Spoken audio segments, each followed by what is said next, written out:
lahat nag-contribute. Ibigay ko sa mga players yung dedication nila na ginawa doon sa, yun nga, considering yung 3 alas players namin wala. So lahat nag-step up, even yung mga bago, fill in na rin sila Risa, sila Shar. So yun lang naman yung hinahabol namin, yung magkaroon ng magandang exposure yung team, magkaroon ng chemistry, mabuo kami as a team.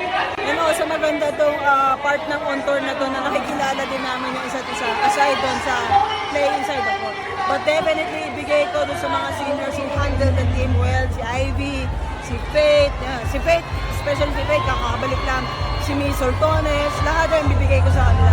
But definitely, worth the while, worth it yung stay namin dito.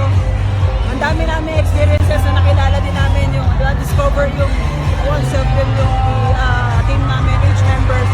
And thank you sa Pulong-Ulok. Wala akong masabi, sobrang generous, sobrang overwhelming lahat ng na tao dito.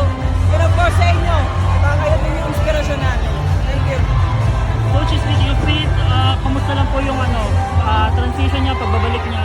Hindi, yung transition namin kay Faith, hindi naman kami nagmamadali. So, ang importante lang sa amin, maging factor kay Faith na makabalik mentally. Kasi physically okay na kami. So, gradual yun, iniisa-isa namin day by day. And she's working hard para mabalik yung dating Faith. The new Faith.